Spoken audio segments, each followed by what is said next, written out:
साधना का 9वां दिन पूरा हुआ।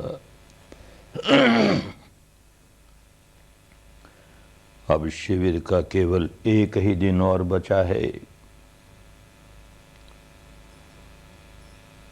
शिविर समापन होने के पहले एक बात और बहुत अच्छी तरह समझ लेनी चाहिए कि यहाँ जो ये विद्या सीखी है, क्या विद्या सीखी है? अपने सहज स्वाभाविक सांस के प्रति सजग रहना, ये विद्या सीखी है। और दूसरी विद्या ये सीखी कि अपने शरीर पर होने वाली संवेदनाओं को भोक्ता भाव से नहीं, दृष्टा भाव से, तटस्थ भाव से जानना, उनके अनित्य स्वभाव को समझते हुए समता में स्थित रहना। ये दो तरह की साधना जो यहाँ सीखी, उसका हमारे जीवन में क्या लाभ हो। धर्म अगर जीवन में नहीं उतरता है तो समझना चाहिए कि धर्म नहीं है। फिर धर्म के नाम पर एक और धोखा, जैसे ये भी कोई कर्मकांड हो गया। 10 दिन के किसी शिविर में हो आए, हमने अपने बहुत से पाप धो लिए, हम बड़े निर्मल हो गए, हम संत हो गए, ऐसा एक ढोंग, कोई लाभ नहीं हुआ। धारण करे तो धर्म,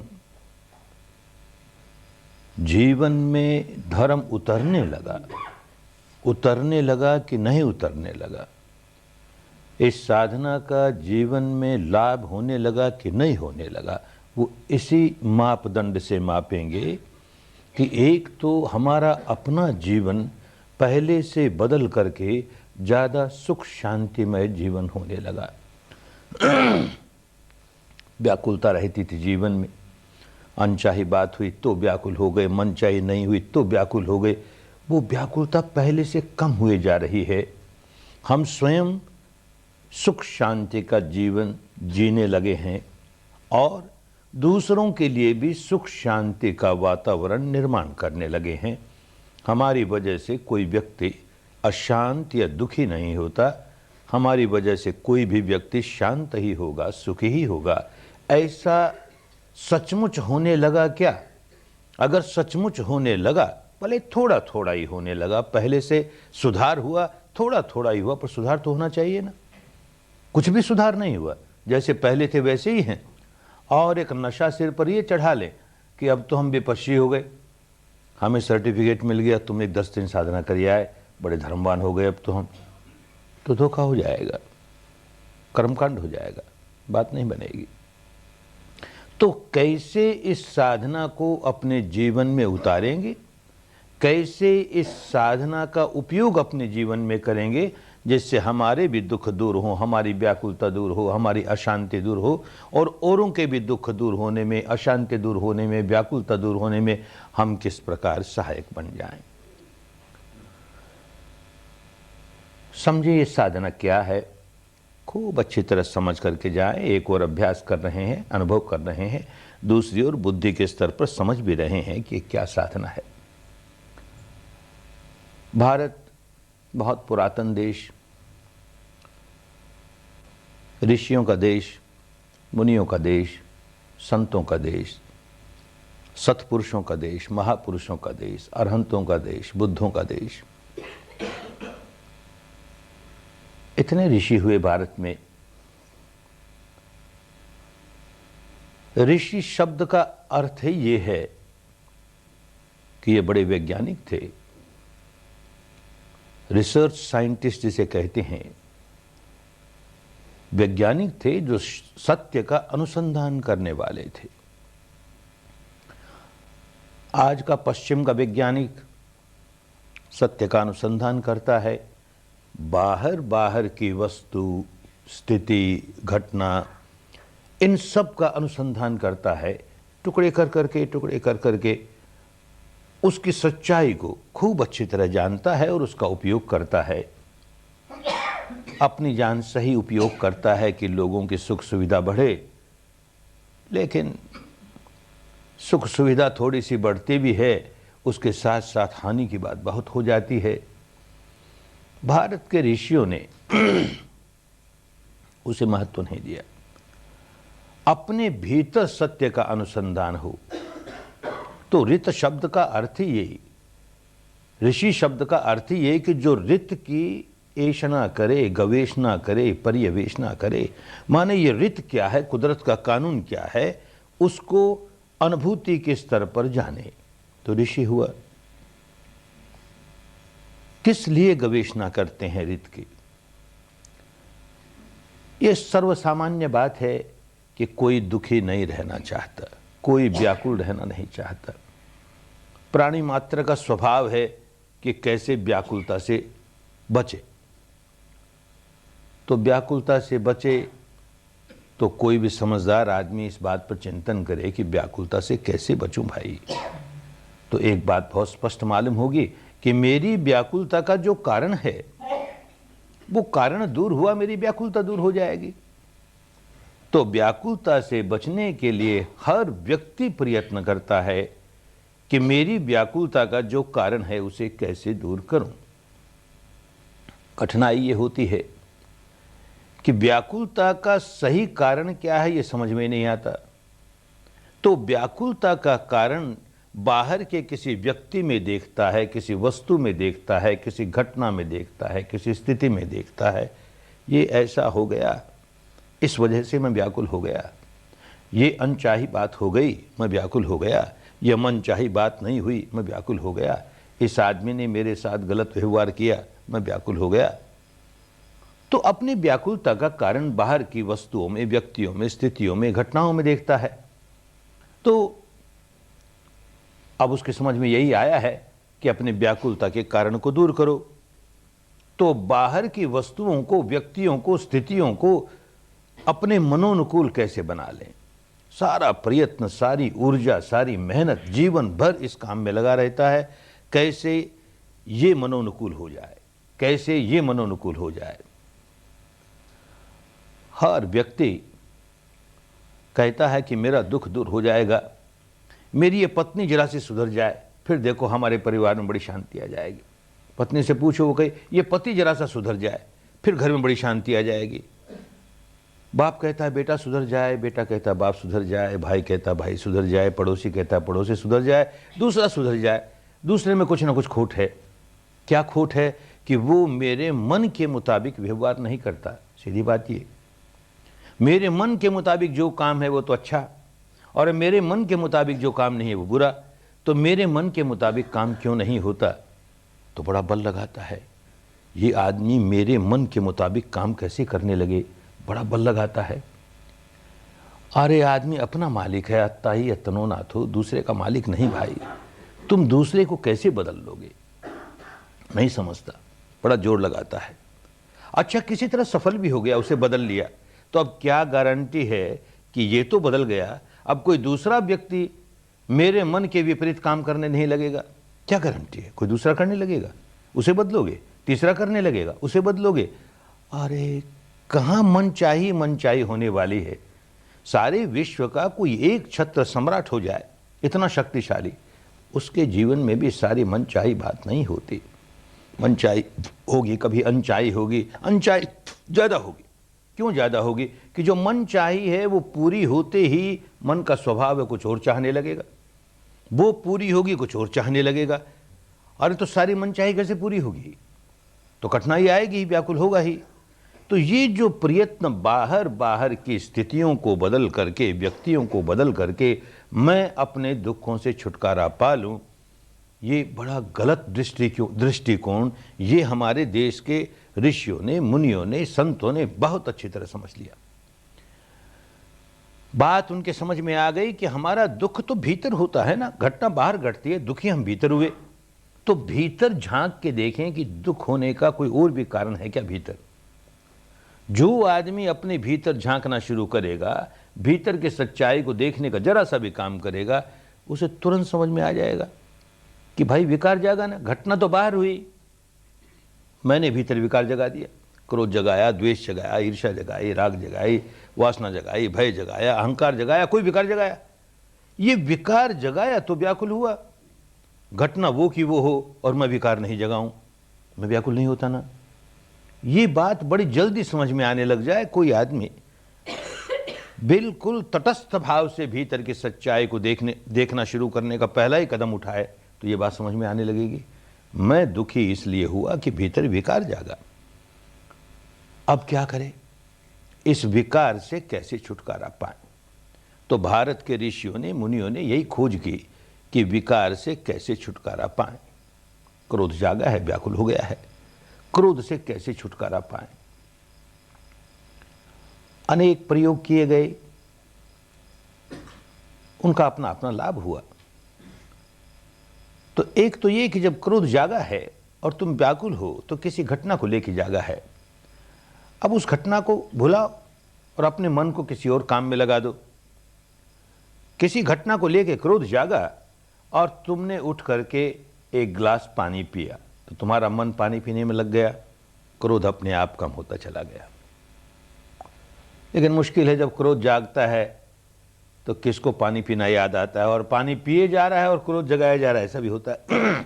क्योंकि सारा मन उस पानी पीने में नहीं लगा, बहुत सा मन का हिस्सा तो उस घटना में लगा है जिसकी वजह से क्रोध आ रहा है।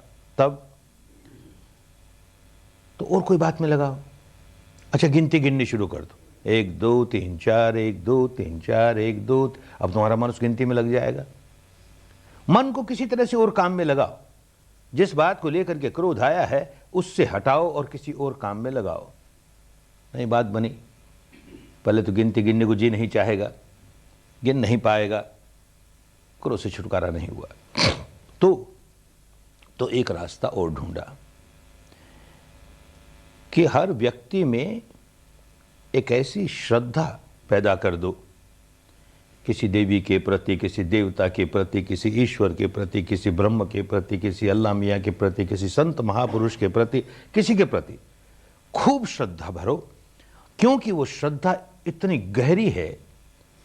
अब जब कोई भी विकार जागे, क्रोध जागे, वासना जागे, भय जागे, ईर्ष्या जागे, जो जागे, उस समय मन को अपने उस उपास्य देव के प्रति, देवी के प्रति, अपने मन को उस ओर लगाने के लिए मन ही मन उसका नाम जपना शुरू कर दो। बार बार 1 2 3 4 गिनती गिननी मुश्किल है, पानी पीकर के विकार से छुटकारा पाना कठिन है।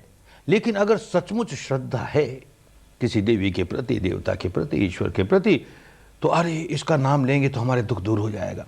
ये बचपन से सिखा दिया, इसका नाम लेंगे तो दुख दूर हो जाएगा। तो बार बार उसका नाम लेना आसान हो गया। अब नाम लिए जा रहा है मनी मन, क्रोध जागा है, मनी मन नाम लिए जा रहा है, क्रोध जागा है, नाम लिए जा रहा है। और इससे नहीं तो उसके रूप, उसका आकृति, उसका मनी मन ध्यान करो, कल्पना करो, ऐसा रूप है, ऐसा ध्यान, उसका ऐसा शरीर है, ऐसी उसकी कल्पना, उसके आकृति की। वो भी क्योंकि बहुत श्रद्धा है तो वो भी कुछ काम करेगी। धीरे धीरे एक पागलपन और चला। बात तो इसलिए थी कि अपने मन को जिस बात को लेकर के विकार जाग रहा है उससे कहीं और लगाएं, तो वहां लगाएं जहां हमारी श्रद्धा है, तो लगेगा मन, नहीं तो लगेगा ही नहीं, उखड़ा रहेगा। और उसको बिगाड़ दिया इस तरह से कि अमुक देवता का, देवी का, ईश्वर का, ब्रह्म का बार बार नाम लेंगे तो वो बड़ा खुश हो जाएगा और हमें दुखों से मुक्त कर देगा। ये नहीं समझा कि उस भक्ति के मारे हमने अपने उपास्य देव का या ईश्वर का अपमान कर दिया। मानो वो ऐसा गया गुजरा अहंकारी है कि उसको अपना नाम बड़ा प्रिय लगता है, वो नाम बार बार सुनेगा तो फूल के कुप्पा हो जाएगा और हमको उतार देगा, हमको दुखों से दूर कर देगा। तो चले थे श्रद्धा प्रकट करने के लिए किसी उपास्य के प्रति और करने लगे उसका अपमान, समझा नहीं इसलिए। खैर, वो नाम जपने का काम किसी तरह से करता है, रूप का ध्यान करता है किसी तरह। कुछ लोगों को ये लगा कि इसमें क्या पड़ा है, कौन देवी, कौन देवता, कौन ईश्वर, कौन ब्रह्म आकर के हमको बचाता है। तो मन को किसी चिंतन में लगाओ, अच्छे चिंतन में लगाओ। तो क्या चिंतन में लगाओ? कोई चिंतन, एक तरह की फिलॉसफी, एक तरह की दार्शनिक मान्यता एक परंपरा में चलती है, बस उसी में लगाओ। ये आत्मा सत्य है, नित्य है, ध्रुव है, शाश्वत है, कूटस्थ है, बाकी सारा संसार अनित्य है, नश्वर है, ये शरीर भी अनित्य है, ये चित्त भी अनित्य है, जो गाली दे रहा है वो भी अनित्य है, सारा संसार अनित्य है, सब माया ही माया है, माया है, केवल यही सत्य है, यही सत्य है, ये नित्य है। सब बार बार बार बार चिंतन करो, क्योंकि ये दार्शनिक मान्यता बचपन से सुनता आया, बहुत प्रिय लगी, इसका चिंतन करने लगा तो जो क्रोध आया था उससे छुटकारा हो गया, विकार जागा उससे छुटकारा हो गया, मन को दूसरे काम में लगा दिया। अथवा ये ईश्वर है, ब्रह्म है, सब में समाया हुआ है, हर प्राणी में वही ब्रह्म समाया हुआ है, वही ब्रह्म समाया हुआ है। अरे किसके प्रति क्रोध करूं, किसके प्रति क्रोध करूं? अच्छा, क्रोध से, विकारों से बचने के लिए इस तरह का चिंतन, यूं भिन्न भिन्न प्रकार से विकारों से छुटकारा पाने का प्रयास भारत में किया गया। ऋषियों ने, मुनियों ने तरह तरह के तरीके निकाले। लेकिन भारत तो बड़ा महान देश है, ऐसे साइंटिस्ट हुए इस देश में, ऐसे वैज्ञानिक हुए जो गहराइयों में जाते चले गए, अपने भीतर सच्चाई को उन गहराइयों तक देख गए।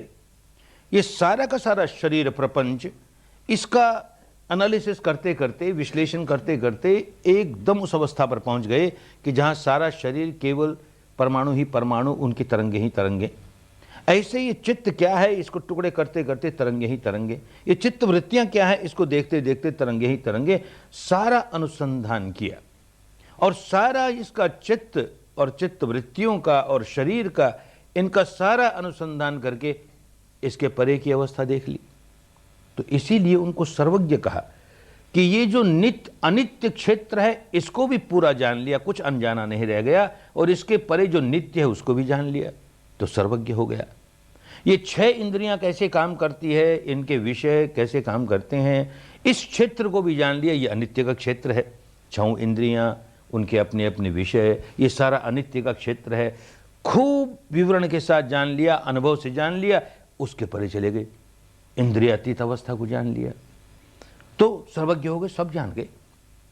ऐसे जो भी व्यक्ति हुई हमारे देश में, उन्हें बुद्ध कहो, अरहंत कहो, स्थित प्रज्ञ कहो, अनासक्त कहो, सर्वज्ञ कहो, चाहे जिस नाम से पुकारो, वो जो सब कुछ जान गए, उनके बात समझ में आ गई कि भाई जब जब हम कोई नाम जप करके अपने मन को और कहीं लगाते हैं, भजन कीर्तन करके अपने मन को और कहीं लगाते हैं, कोई अच्छा ही चिंतन करके अपने मन को और कहीं लगाते हैं, तो मन का एक हिस्सा उस ओर जाता है।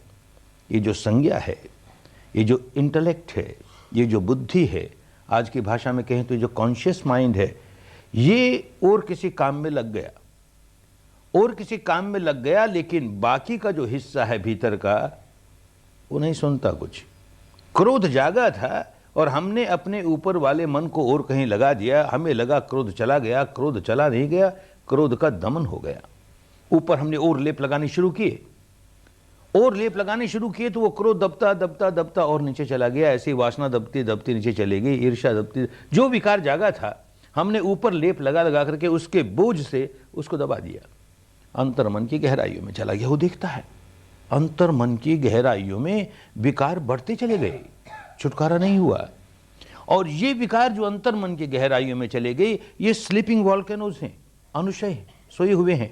कब जाग पड़ेंगे, ये ज्वालामुखी कब फूट पड़ेगा, नहीं कह सकते।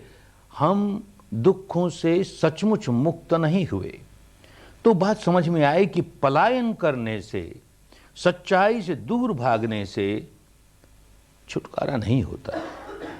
सच्चाई का सामना करो। एक तरीका मिल गया उनको, सच्चाई का सामना करो। क्रोध आया है, क्रोध का सामना करो। बस क्रोध है ऐसा जानते रहो, क्रोध है, इस समय मेरे चित्त में क्रोध है।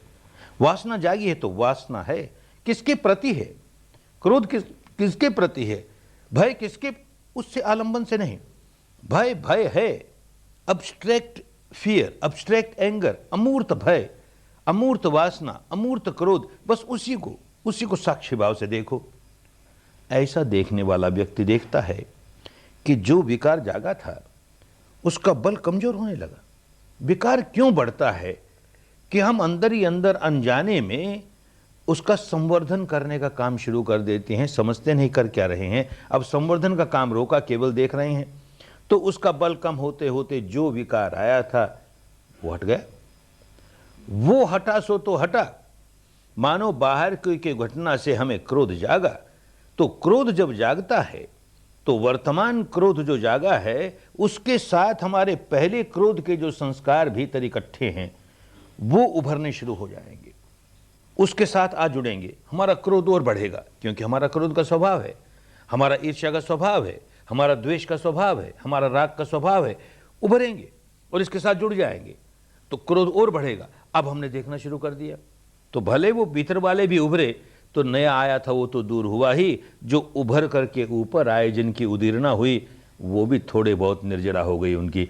अरे काम की बात मिल गई ना, नया क्रोध जागा था उसको भी दूर कर लिया, पुराने थे वो थोड़े से ऊपर आए, उनकी उदीरना हुई, उनकी भी निर्जरा हुई, उनका क्षय हुआ। जितना जितना हुआ उतना उतना छुटकारा हुआ। तो अनुशय भी थोड़ा सा निकाल लिया और नया जागा था उसको भी दूर कर लिया। अरे बड़े काम की बात मिल गई। और यूं करते करते जितना भीतर का संग्रह था, जितना अनुशय था, सारा ऊपर आ करके निकलता चला गया, सारा निकल गया, मुक्त हो गया। जब विकार का नाम ही नहीं रह गया तो दुख का नाम नहीं रह गया। बात खूब समझ में आई, क्योंकि उन्होंने करके देखा। तो अब हर व्यक्ति को यही करना चाहिए कि जब कोई विकार जागे तो विकार के आलंबन से अपने मन को हटा करके केवल विकार को साक्षी भाव से देखे, और कोई आलंबन में लगा करके पलायन नहीं करे, एस्केप नहीं करे, उसी का सामना करे। कहना तो बड़ा आसान है, करना बड़ा कठिन है। जब क्रोध जागता है तो बड़ी कठिनाई, बहुत बड़ी कठिनाई होती है। ऐसे क्रोध सिर पर सवार हो जाता है, उस समय क्या क्रोध को देखे, अभिभूत हो गया, वो क्रोध भूत की तरह सिर पर सवार हो गया। अब क्या करे?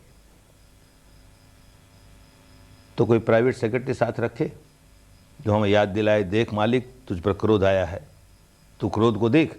जैसे भगवान बुद्ध ने कहा, अब तू क्रोध को देख, क्रोध आया है ना। तो प्राइवेट सेक्रेटरी कोई रख ही कैसे सके? अच्छा रख भी लिया तो वो तो एक ही शिफ्ट काम करेगा, ज़्यादा से ज़्यादा 8 घंटे काम करेगा। और क्रोध के साथ हमारी लिखा पड़ी नहीं कि जब मेरा प्राइवेट सेक्रेटरी ड्यूटी पर हो तभी आना, पहले पीछे मत आ जाना। अरे वो 24 घंटे में कभी आ जाएगा।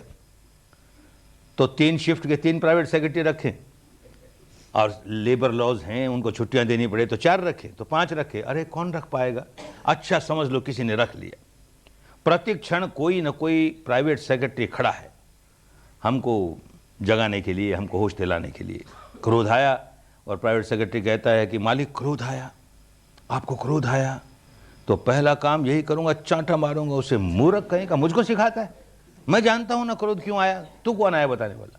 क्रोध है ना भाई। उस वक्त होश नहीं रहता, बुद्धि काम नहीं करती, कुछ नहीं सुनती। अच्छा मान लो नहीं चांटा मारा उसे और कहा बड़ा अच्छा, तूने बड़ा कल्याण किया, तूने मुझे याद दिला दिया। जैसे भगवान बुद्ध ने कहा था, अब मैं क्रोध का ही दर्शन करूंगा, उसको साक्षी भाव से देखूंगा। अच्छा क्या देखेगा? क्रोध का कोई रंग नहीं होता, कोई रूप नहीं होता, कोई आकृति नहीं होती। आंख बंद करके क्रोध को कैसे देखे कोई आदमी?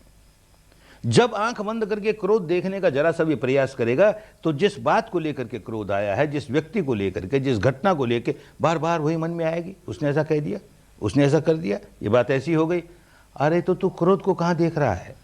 तू क्रोध के आलंबन को देख रहा है ना। और क्रोध का आलंबन तो क्रोध जगाने वाला और उद्दीपन करेगा। तो इस आग में और पेट्रोल डाले जा रहा है, तेरा क्रोध कैसे दूर होगा रे? आलंबन से काट करके केवल क्रोध को देखो, आसान नहीं होता। तो भाई जो आसान नहीं होता वो दुनिया के लिए दुख से मुक्त होने का उपाय कैसे हुआ? कोई एक व्यक्ति हो गया होगा इस तरह से मुक्त, आम साधारण आदमी कैसे होगा? तो रास्ता निकाला, उसके लिए रास्ता सिखाया। क्योंकि जो व्यक्ति इन गहराइयों में जाके सच्चाई को देख गया, उसको ये समझ में आ गया कि मन में जब विकार जागता है, कोई विकार जागे, मन में जब विकार जागता है तो शरीर के स्तर पर 2 घटनाएं घटने लगती हैं, एक साथ घटने लगेंगी। क्रोध जागे, ईर्ष्या जागे, भय जागे, वासना जागे, जो जागे, 2 घटना शरीर में घटने लगी। एक जरा स्थूल, एक जरा सूक्ष्म। क्या 2 घटनाएं?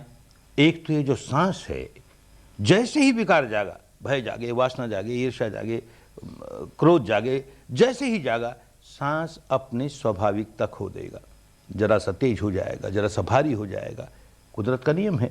और जैसे ही विकार दूर हुआ फिर स्वाभाविक हो जाएगा। ये हमारे विकार के साथ जुड़ा हुआ है। ये बात उन लोगों ने देखी जो कि शरीर और चित्त के सारे क्षेत्र को देख गए। और एक बात, शरीर के स्तर पर कोई ना कोई संवेदना शुरू होती है, कोई बायोकेमिकल रिएक्शन होता है, जीव रासायनिक प्रतिक्रिया शुरू हो जाती है, कोई इलेक्ट्रोमैग्नेटिक रिएक्शन होता है, विद्युत चुंबकीय, तो कोई ना कोई संवेदना होती है शरीर पर। ये स्वभाव उसका। क्रोध जागे, ईर्ष्या जागे, भय जागे, यहां तक कि कोई एक चिंतन भी जागे, कुछ भी मन पर जागेगा, शरीर पर उसकी संवेदना होगी।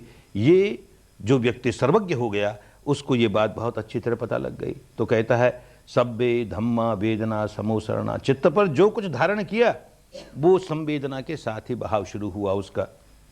बस बात पकड़ में आ गई, आसान हो गया ना। अमूर्त क्रोध को, अमूर्त वासना को, अमूर्त ईर्ष्या को साक्षी भाव से देखना आसान नहीं है, सामान्य व्यक्ति के लिए लगभग असंभव है।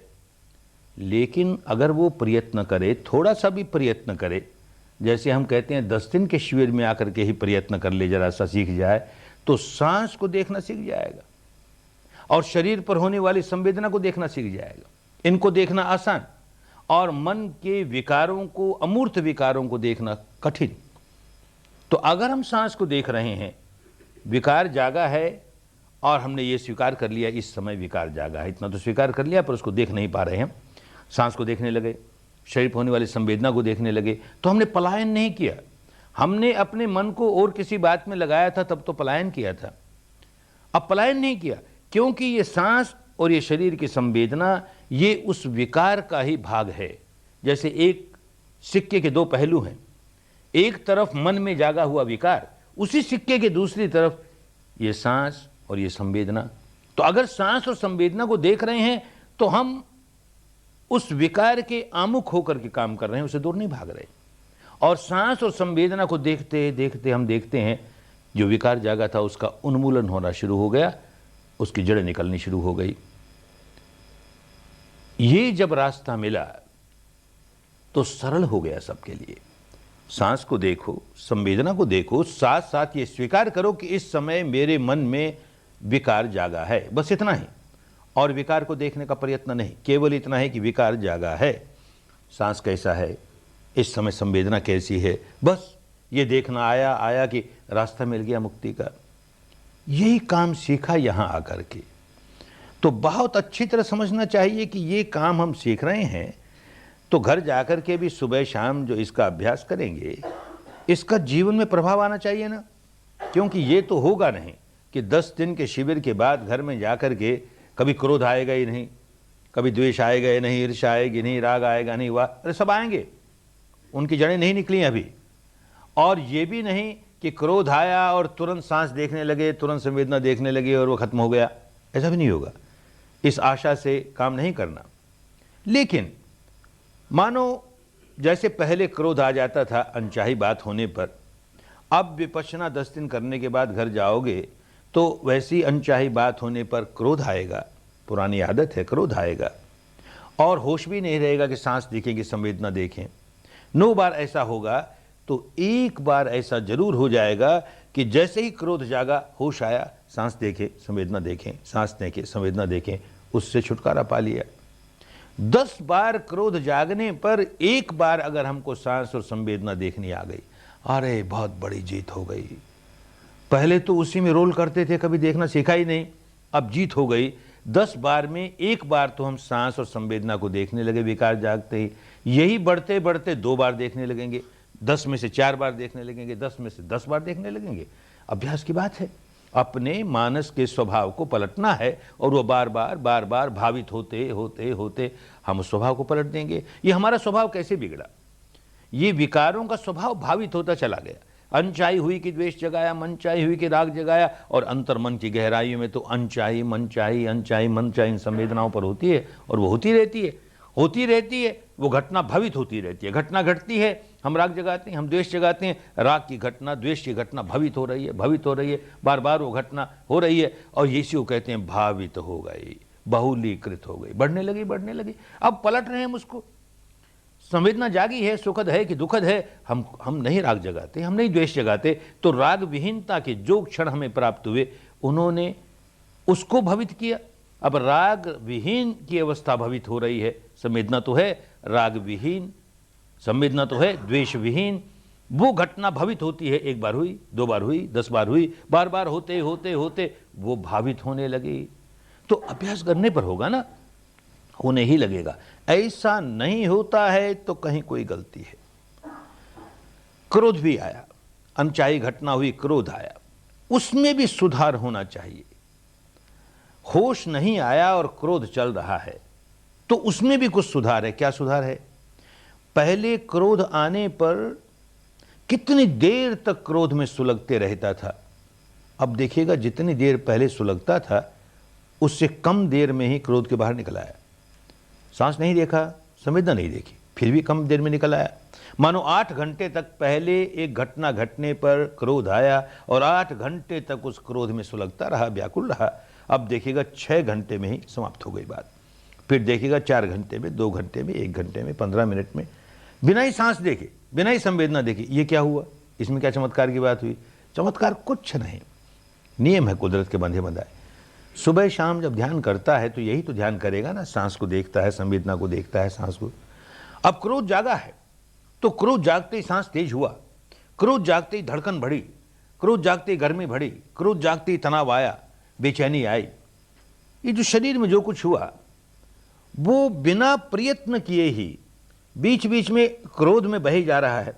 बीच बीच में कोई एक क्षण आ जाएगा, सांस को देख लेगा, क्योंकि अभ्यास कर रहा है ना, सुबह शाम रोज अभ्यास करता है, सांस को देख लेगा, संवेदना को देख लेगा, फिर उसी में बही जा रहा है। फिर कोई एक क्षण ऐसा आएगा, सांस को देख लेगा, संवेदना को, फिर बही जा रहा है। ये जो एक एक क्षण बीच में आता चला गया और बिना प्रयास के आता चला गया, अब वो स्वभाव इस स्वभाव में पलटने का काम शुरू कर दिया। इसलिए बीच बीच में अपने आप बिना प्रयास के ही सांस देख लिया, संवेदना देख ली, फिर बही जा रहा है, सांस देख लिया, तो ब्रेक लगा। वो गाड़ी जो इतनी तेजी के साथ चल रही थी उसको बीच बीच में ब्रेक लगे। अरे तो इतनी तेज रफ्तार की जो चल रही थी, ब्रेक लगाना ही उसकी रफ्तार को कम करने लगा। वो गाड़ी जो 8 घंटे चलती अब 6 घंटे में रुक गई, 4 में रुक गई, 2 में रुक गई। ये जांच के देखेंगे कि पहले उसी घटना के घटने पर जितनी देर मैं क्रोध में व्याकुल रहता था उससे कम समय तक क्रोध में रह करके बाहर निकल जाता हूं कि नहीं। अच्छा, जांच के देखिएगा। अगर ऐसा नहीं होता है, कहीं कोई सुधार नहीं हुआ, तो भाई कहीं गड़बड़ है। या तो ये औषधि ठीक नहीं है, तुम्हारा रोग वैसे के वैसे रहा। औषधि ठीक हो तो तुमको लेनी नहीं आई, दोनों में से एक बात हुई। तो भाई औषधि तो ठीक है, हजारों नहीं लाखों लोग, लाखों नहीं करोड़ों लोग पिछले 2500 वर्षों में इसका उपयोग करके लाभ उठा चुके। आज हजारों लाखों लोग इसका उपयोग करके लाभ उठाते हैं। तो औषधि में कोई दोष नहीं, मेरे लेने में कहीं दोष है। तो अपने मार्गदर्शक को पत्र लिख करके या मिल करके समझो कहाँ गलती हुई, कहाँ गलती हुई। अक्सर गलती क्या होती है, बार बार दोहराते हैं, फिर समझ लेना चाहिए कि साधक को विपश्यना कैसे करनी चाहिए इसे तो भूल जाता है और संवेदनाओं का खेल खेलने लगता है। सुखद आई तो बड़े खुशी के मारे नाचने लगा, अरे देखो कैसा प्रवाह मिल गया, कैसा प्रवाह मिल गया सारे शरीर में। गुरुजी कहते हैं धारा प्रवाह मिली, हमको मिल गई, देखो धारा प्रवाह मिल गई, धारा प्रवाह मिल गई। और वो बंद हो गई, फिर स्थूल संवेदना आई तो रोता है बड़ा, अरे इतनी बढ़िया धारा प्रवाह मिलती थी, ऐसा आनंद आता था, फिर खराब हो गई साधना। तो मानो वो अपनी साधना को अच्छी है कि बुरी है इसको मापने का मापदंड यही माने बैठा है। सुखद आए तो अच्छी है, दुखद आए तो बुरी है। विपश्यना बिल्कुल नहीं समझा। 50-50 शिविर बैठ करके भी कोई आदमी हमारे पास रोता हुआ आता है, गुरुजी क्या करें, अब तक तो ऐसी संवेदना चलती थी कि आनंद ही आनंद, कुछ दिनों से क्या हो गया वो सारी बंद हो गई, अब तो केवल स्थूल ही स्थूल है। क्या हो गया गुरुजी, कुछ आप कीजिए। अरे बावला आदमी, न वो अच्छी थी न ये बुरी है। तुझे समता के साथ देखना सिखाया कि तू ये खेल खेलने लगा संवेदना का। अरे ये तो दिन रात करता था, आंख में कोई रूप देखा अच्छा लगा तो खुशी से नाचने लगा, बुरा लगा तो व्याकुल हो गया। ऐसे शब्द, ऐसे गंध, ऐसे रस, ऐसे स्पर्श। अब इसी प्रकार शरीर की संवेदना, सुखद लगी खुशियों से नाचने लगा, दुखद लगी रोने लगा, फर्क क्या पड़ा? ये विपश्यना करने का क्या लाभ हुआ तुझे? ये बात साधक नहीं समझता है तो जीवन में कोई लाभ आने वाला नहीं है। सुबह शाम घंटे भर बैठेगा, वो भी संवेदनाओं का रसा स्वादन करेगा, सुखद आए तो सुख भोग लिया, दुखद आए तो दुख भोग लिया, भोगता भाव से घंटे भर बैठा रहा, कुछ लाभ नहीं होगा। ये बात समझ में आ जाएगी। भोक्ता भाव से निकल करके हमको दृष्टा भाव में प्रतिष्ठित होना है। हम घंटे भर दृष्टा भाव में नहीं रह सके, ये अलग बात है, लेकिन लक्ष्य हमारे सामने स्पष्ट है कि जब जब भोक्ता भाव आवे उसे पलट कर फिर कैसे दृष्टा बना ले, भोक्ता भाव आया कैसे दृष्टा बना ले, तो ऐसा व्यक्ति आगे बढ़ता चला जाएगा। क्रोध आया है और बेचैनी आई, धड़कन आई, तनाव आया, गर्मी आई तो बेचैनी है। अगर वो उस बेचैनी को देख करके और द्वेष जगाता है तो क्रोध के बाहर कैसे निकलेगा, तो क्रोध बढ़ता चला जाएगा ना।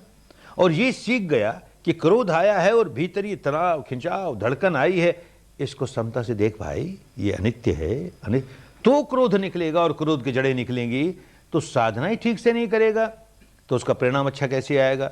तो बार बार दोहराते हैं कि कहीं ये संवेदना का खेल न खेलने लगना, कहीं उसका रसास्वादन नहीं करने लगना, उसको यही जानना कि जो जागा है वो अनित्य है, देखता हूं कितनी देर रहती, ये धड़कन बढ़ी है ना, ये बढ़ी हुई धड़कन कितनी देर रहती है, ये तनाव आया है ना कितनी देर रहता है, ये गर्मी आई है ना कितनी देर रहती है, देखूं। बस जहां उसको देखते देखते देखते देखते वो बदलनी शुरू होगी तो ओ अनित्य है, अनित्य है। और क्रोध भी ऐसे अनित्य है, अनित्य है, वासना भी ऐसी अनित्य है, अनित्य निकलती चली जाएगी। काम ठीक से करेंगे तो उसका परिणाम आएगा ही, निश्चित रूप से आएगा। बहुत महत्वपूर्ण काम शुरू किया। जब से जन्मे, आंख खुली, बहिर्मुखी रहे, बाहर ही बाहर देखा, बाहर ही बाहर देखा, तो एकांगी दर्शन किया। भारत की पुरानी भाषा में कहते थे एकांतिक दर्शन है, एकांतिक दर्शन है, माने एक ही एंगल से सच्चाई को देख रहे हैं। जब आदमी एक एंगल से, एक आयाम से किसी सच्चाई को देखता है, एक डायमेंशन से देखता है, तो आंशिक सत्य प्रकट होता है उसके सामने, और वो भिन्न भिन्न एंगल से देखता है, भिन्न भिन्न आयामों से देखता है, भिन्न भिन्न दृष्टिकोणों से देखता है, तो उसका संपूर्ण सत्य सामने आने लगता है। आंशिक सत्य जब तक सामने आता है तो भ्रम पैदा करता है, भ्रांति पैदा करता है, आदमी उलझा ही रहता है, वो ठीक समझ ही नहीं पाएगा कि क्या हो रहा है। और जैसे जैसे संपूर्ण सत्य सामने आना शुरू हो जाएगा, भ्रांति दूर होनी शुरू हो जाएगी। तो इसे उदाहरण से समझाया गया कि 5 जन्म के अंधे लोगों को, जन्म के अंधे हैं, इन 5 जन्म के अंधे लोगों को एक हाथी के पास खड़ा किया कि तू बता भाई ये हाथी कैसा है। आंख से तो अंधे हैं बेचारे, कैसे बताएं, तो अंगुलियों से टटोल टटोल के समझना चाहते हैं हाथी कैसा है। एक के हाथ में हाथी की टांग आ गई, उसको टटोल टटोल के देखता है और अपना फैसला करता है हाथी कैसा है, खंबे जैसा है, उसके लिए हाथी खंबे जैसा है। दूसरे के हाथ में उसकी पूंछ आ गई, उसको टटोल टटोल के देखता है, कहता है नहीं नहीं हाथी तो ब्रश जैसा है, झाड़ू जैसा है, उसके लिए झाड़ू जैसा है। तीसरे के हाथ में हाथी का दांत आ गया, उसे टटोल के अरे खूंटे जैसा है। ऐसे 5 के हाथ में शरीर का कोई ना कोई अंग हाथी का आया और उसने अपना फैसला दे दिया। अपनी जान सच है, वो झूठ नहीं बोल रहा, लेकिन सच्चाई से कितना दूर है, क्योंकि आंशिक सत्य है, संपूर्ण सत्य उसके सामने नहीं आया। ऐसे हमारा सारा जीवन आंशिक सत्य में बीतता है तो भ्रांति में बीतता, हम सच्चाई नहीं समझ पाते, जरा से भी नहीं समझ पाते। भिन्न भिन्न दृष्टिकोण से देखे तो उसी को भारत की पुरानी भाषा में कहा अनेकांतदर्शी हो गया। एकांतदर्शी भ्रम में पड़ा रहेगा, अपनी हानि करेगा, औरों की हानि करेगा। अनेकांतदर्शी भ्रम के बाहर निकल जाएगा, अपना कल्याण करेगा, औरों का कल्याण करेगा। धीरे धीरे ये एकांत शब्द भी ऐसे बावले लोगों के हाथ में गया जिनके लिए दर्शन ही प्रमुख है, दार्शनिक मान्यता प्रमुख है। ऐसे बावले लोगों के हाथ में गया जिनको संप्रदाय ही प्रमुख है। तो ये कैसे एक अनेकांत हो, ये तो भूल गए और न जाने इसका क्या क्या अर्थ करने लगे। क्या अनेकांत? घटना बाहर घटी है, उसको हम देख के समझने की कोशिश करते हैं, ऐसा हुआ बाहर। ये जो ऐसा हुआ बाहर, तो भीतर क्या हुआ भाई? एक दृष्टि अपनी ओर भी डालें, एक दृष्टि बाहर डाली, एक दृष्टि अपनी ओर डाली, तो एक एकांत नहीं है, अब दूसरा भी एक पहलू हमारे सामने आया। ऐसे ही फिर इस दृष्टि से भी देखेंगे, जैसे किसी आदमी ने गाली दी तो मेरे भीतर क्या होने लगा, इसको देखा। आगे बढ़ते बढ़ते इस अवस्था पर पहुंच जाएंगे कि उस आदमी के अंदर समा गए, जैसे वो कैसे देख रहा है इस सारी बात को, वो कैसे देख रहा है, कैसे अनुभव कर रहा है। यूं भिन्न भिन्न आयाम से देखना शुरू कर देंगे, अरे सच्चाई सामने आ जाएगी, तो भ्रांति नहीं रहेगी, तो विकारों के बाहर निकलना आसान हो जाएगा।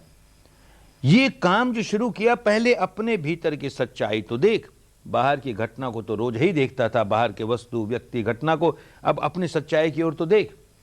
जिस दिन अपनी ओर देखने की आदत पुष्ट होने लगेगी, तो पहली बात तो ये होगी कि जब जब व्याकुल होगा तब तब ये स्वीकार करेगा इस व्याकुलता का आधा कारण तो बाहर की घटना है और आधा कारण मेरे भीतर है, क्योंकि मैंने प्रतिक्रिया की।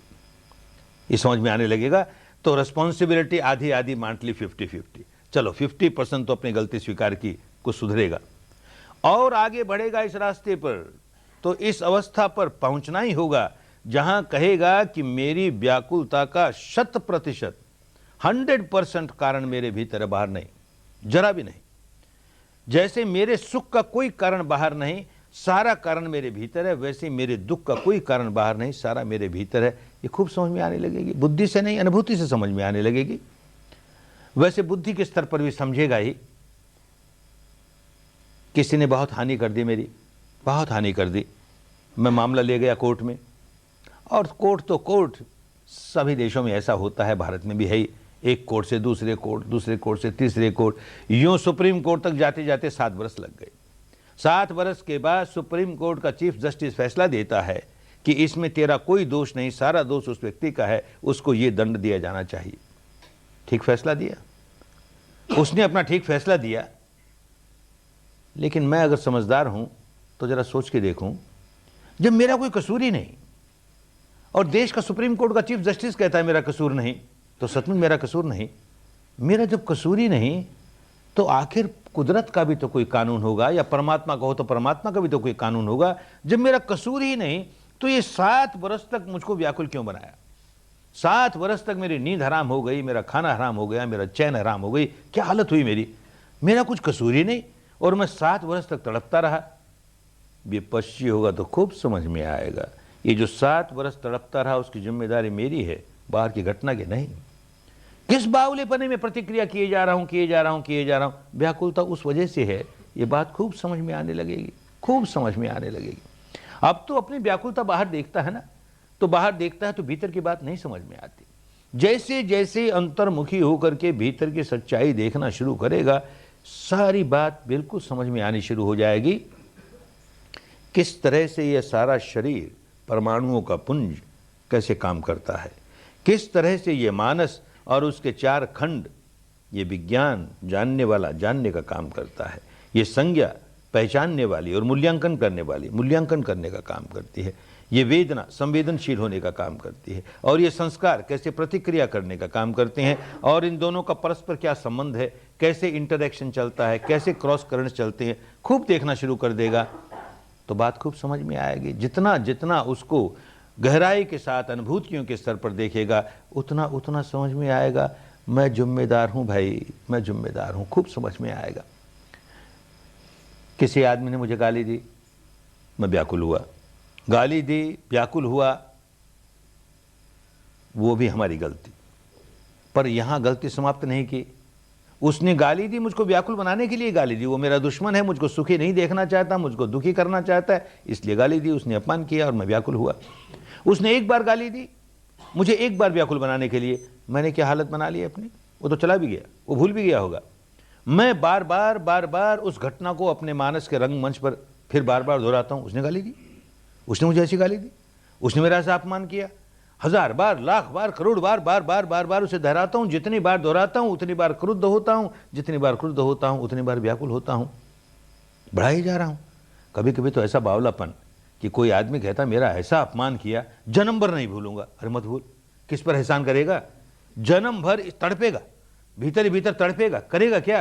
कोई कहता 7 जन्म तक नहीं भूलूंगा, 7 जन्म तड़पेगा भाई। समझता नहीं ना, अपने भीतर कभी देखा नहीं कि क्या कर रहा हूं, अपने आप को तड़पा रहा हूं, अपने आप को व्याकुल बना रहा हूं ना, बात नहीं समझ में आएगी। खूब गहराई से देखिएगा, सारी बात समझ में आएगी क्या हो रहा है। ये सारा मैं किसके, मुझको बुरा लगा, क्या बुरा लगा, मैंने क्रोध पैदा किया, किसके प्रति क्रोध पैदा किया, खूब समझ में आएगा। एक उदाहरण से समझाते हैं कि कोई बहुत अच्छा कारीगर हो, कलाकार हो, आर्टिस्ट हो, एक कैनवस पर अपनी ब्रश से और रेखाओं से एक चित्र खींचता है। बड़ा अच्छा कारीगर है, कलाकार है, बड़ा सुंदर चित्र उभर करके आया, बड़े खूबसूरत व्यक्ति का। उसको देखते देखते देखते पागल हो गया, मुझको ये व्यक्ति चाहिए। एकदम मजनू की तरह पागल हो गया, इसके बिना तो मैं रह ही नहीं सकता रे, इसके बिना तो लोग उसको समझाएं तू बड़ा पागल है, उसमें कोई सच्चाई नहीं, तेरी कल्पना से तेरे द्वारा निर्माण किया हुआ ये चित्र, और तू कहता है कि इसके साथ रहूंगा, मुझको ये चाहिए, तो कैसा पागल है? उसके नहीं समझ में आता, ये चाहिए रे, ये चाहिए रे करता जाएगा। ऐसे ही वो कलाकार अपनी तूलिका से कुछ रेखाएं खींचता है, बड़ा भयावह चित्र खड़ा हो गया, उसको देख के कांपने लगा, अरे ये दैत्य है, ये दानव है, मुझे खा जाएगा, कोई बचाओ रे, मुझे खा जाएगा। फिर लोग समझाएं बड़ा पागल है, तेरी कल्पना, तेरी तूलिका, तेरे द्वारा निर्माण किया हुआ, बिल्कुल जिसमें सार नहीं इस तरह का, और तू ऐसी प्रतिक्रिया कर रहा है। हम उस आर्टिस्ट को, उस कलाकार को मूर्ख कहें, पागल कहें, आसान है कहना। अपनी ओर नहीं देखते, अपनी ओर देखेंगे तो पता लगेगा वही मूर्खता हम करते हैं, वही पागलपन सारे जीवन करते हैं और व्याकुल हुए जा रहे हैं। किसी व्यक्ति ने 20 वर्ष पहले मुझे गाली दी, मेरा अपमान किया, कोई अनचाहा काम कर दिया। मेरी संज्ञा ने तुरंत कहा बहुत बुरा आदमी है, संज्ञा ने कहा बहुत बुरा आदमी है, और कहते ही मैंने अपने भीतर उसकी एक तस्वीर बना ली, उसकी एक मूर्त गढ़ ली। वो बड़ा बुरा आदमी, वो बड़ा दुर्जन आदमी। 20 वर्ष तक जब तक उसे याद करता रहा, इस मूर्त को और पुष्ट करता रहा, वो व्यक्ति बड़ा दुर्जन है, वो व्यक्ति बड़ा दुर्जन है। 20 वर्ष के बाद देखा उसे, इन 20 वर्षों में देखा ही नहीं।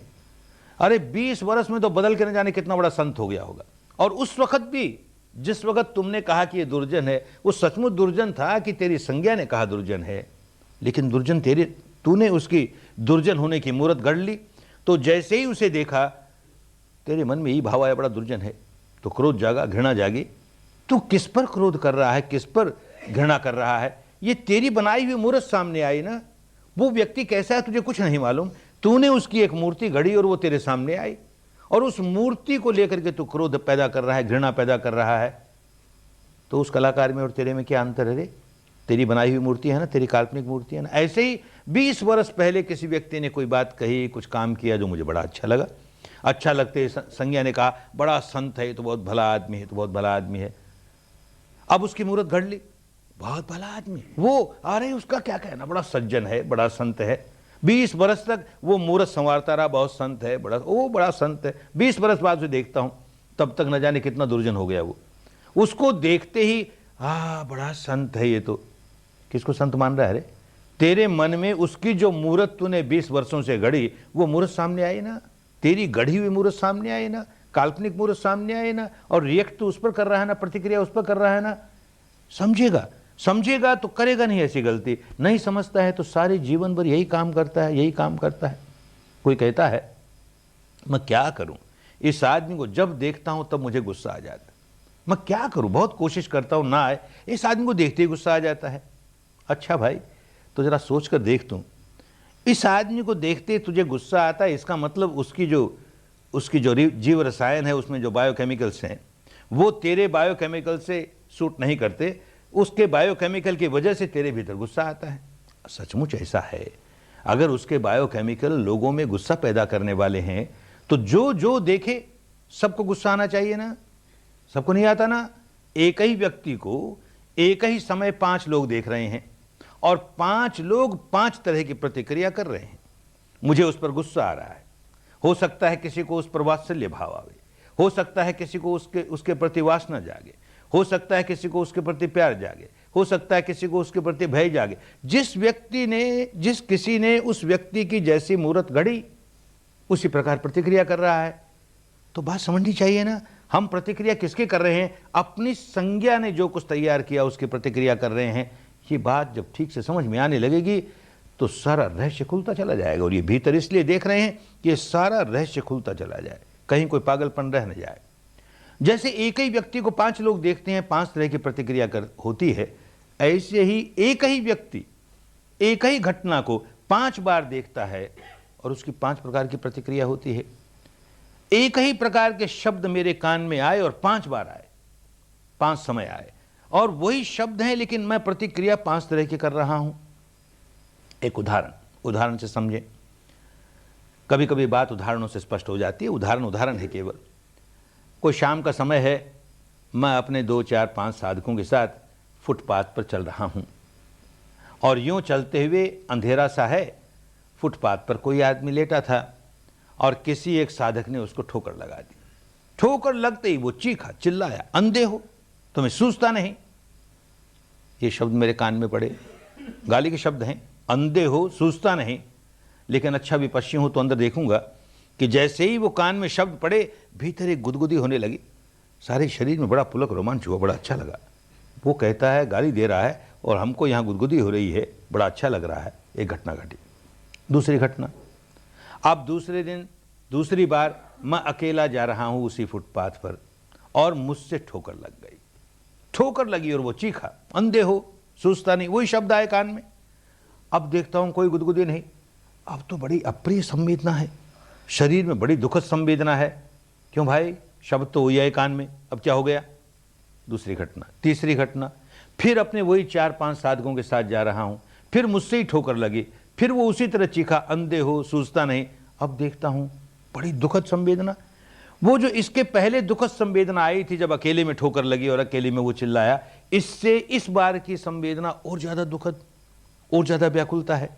अच्छा, तीसरी घटना घटी। चौथी घटना, फिर अकेला जा रहा हूं, उदाहरण के लिए बातें बताते हैं। अकेला जा रहा हूं, फिर मुझसे ठोकर लगी, फिर वो चीखा उसी तरह, अंधे हो, सूझता नहीं। और मैंने पहचाना, या मेरी संज्ञा ने पहचाना, ये तो मेरे पुत्र की आवाज है, मेरा पुत्र है, और मुझे कहता अंधे हो, सूझता नहीं। अब देखिएगा कि जो संवेदना बड़ी दुखद थी, अब और कई गुना अधिक हो गई, बड़ी दुखद हो गई। फिर उदाहरण है, 5वीं बार फिर उन्हीं 4-5 साधकों के साथ जा रहा हूं, वैसे ठोकर लगी, वैसे ही वो चीखा, अंधे हो, सूझता नहीं।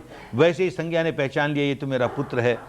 अरे अभी तो दुख का कोई ठिकाना नहीं, ऐसा अनंत हो गया दुख। क्यों भाई?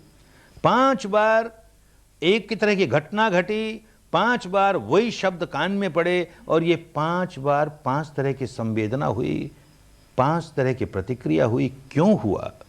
अच्छा विपश्ची साधक होगा, खूब समझेगा विश्लेषण कर करके, इसलिए कर रहे हैं सारी साधना, खूब समझेगा। पहली बार क्या हुआ? हर आदमी एक पागलपन करता है, जब से जन्मता है और आगे बढ़ता है, होश संभालता है। ये दुनियादारी की भाषा में कहते हैं होश संभालता है। होश संभालता है कि होश खोता है कौन जाने। जरा बड़ा हुआ, कहता है होश संभाल लिया हमने, तो क्या करता है? पहला काम ये करता है कि अपनी एक मूर्त गढ़ता है। मैं गोइनका, अरे गोइनका, ऐसा अपनी मूर्त आप गढ़े तो बढ़िया से बढ़िया गढ़ेगा, खूब बढ़िया, ऐसा गोइनका, ऐसा गोइनका, ऐसा गोइनका। और अपने मन मंदिर में उस मूर्त को स्थापित करता है और उस मूर्त के प्रति इतनी गहरी आसक्ति पैदा कर लेता है। अपनी गढ़ी हुई मूर्त है, उसमें सच्चाई का नामो निशान नहीं, अपने भीतर मूर्त गढ़ करके स्थापित कर ली और गहरी आसक्ति पैदा कर ली। ये गोइनका, ऐसा गोइनका, ऐसा गोइनका। पहली बार क्या हुआ? जब किसी ने कहा अंधे हो, सूझता नहीं, तो हमारी संज्ञा ने पहचान के कहा ये शब्द तो गाली के हैं, बिल्कुल ठीक, लेकिन गाली तुम्हें नहीं दे रहा है, ये गाली तेरे साधक को दे रहा है। तो भीतर एक गुदगुदी होती है, अरे मैं विपश्यना का महान आचार्य, मुझसे ऐसी गलती हो जाए मैं किसी को ठोकर मार दूं। ये तो बच्चे हैं, अभी सीखा नहीं इन्होंने, हम बार बार कहते हैं सजग रहो, सजग रहो, फिर भी ठोकर मार दी। ठोकर मारी तो गाली सुननी पड़ी ना, मुझसे थोड़ी ऐसा हो सकता है। अब जो मूर्त बनाई थी उस पर थोड़ा सा रंग रोगन और आ गया, उस पर पॉलिश आ गई, अरे गोइनका क्या कहना, गोइनका का क्या कहना। तो गुदगुदी हुई सारे शरीर में, बड़ी सुखद संवेदना हुई।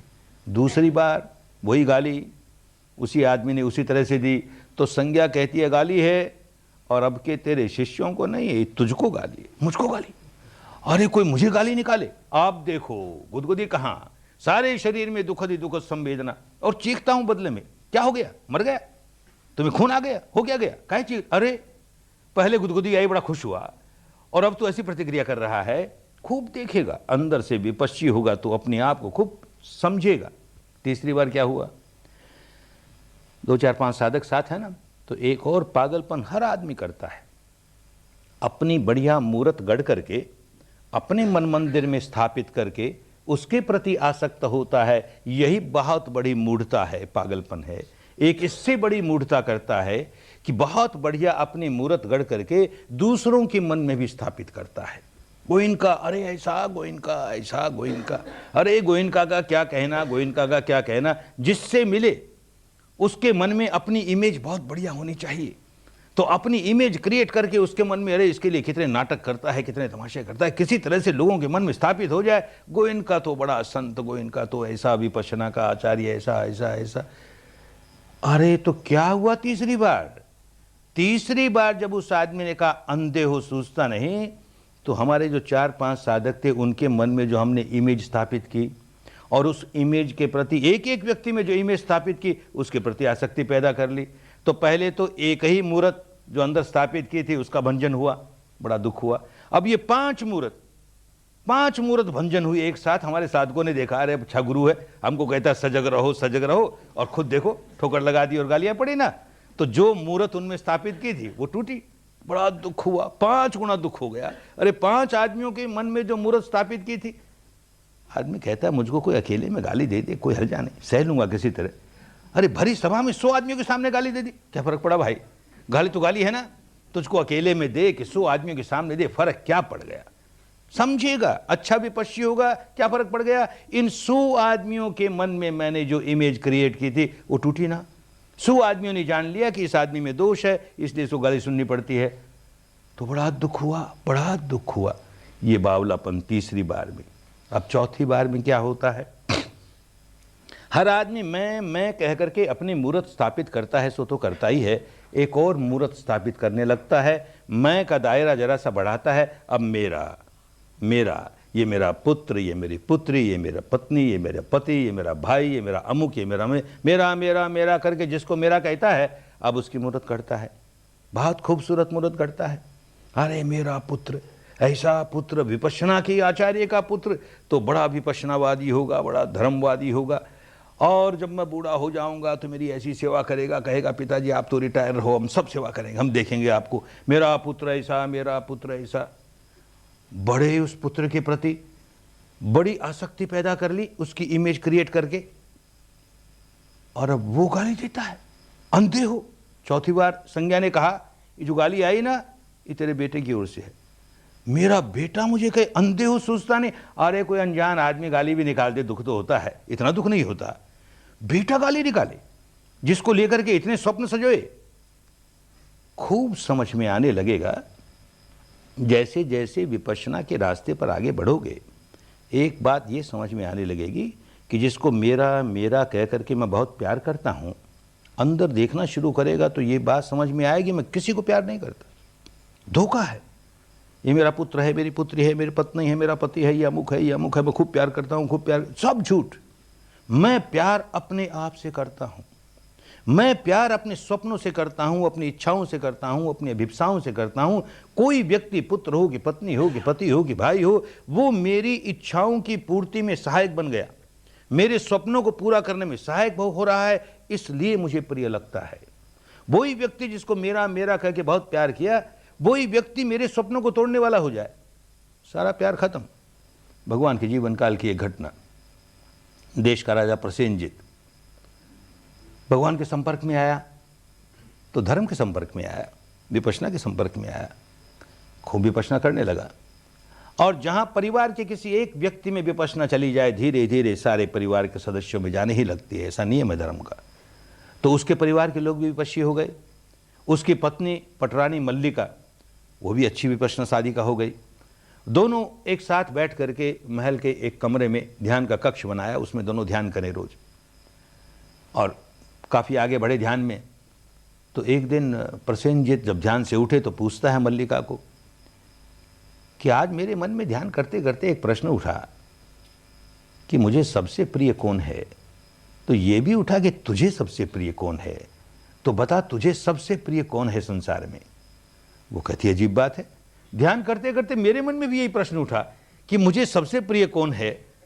तो मैं समझ गई, सबसे प्रिय मैं ही हूं, मुझे सबसे प्रिय मैं ही लगती हूं और कोई नहीं लगता।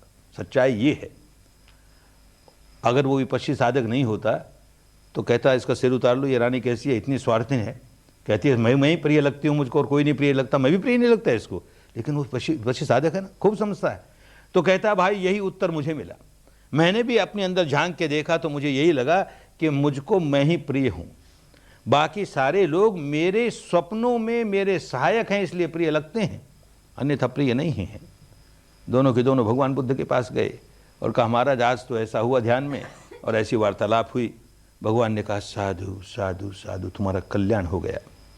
जिस दिन आदमी अंतर्मुखी होकर के इस सच्चाई को स्वीकार करता है कि मैं कितना आत्म केंद्रित स्वयं केंद्रित जीवन जी रहा हूं, मुझको मेरे सिवाय और कोई प्यारा नहीं लगता, मुझको मेरे स्वप्नों के सिवाय, मेरी तृष्णाओं के सिवाय, मेरी कामनाओं के सिवाय कोई प्यारा नहीं लगता, उस दिन उसका होश जागा।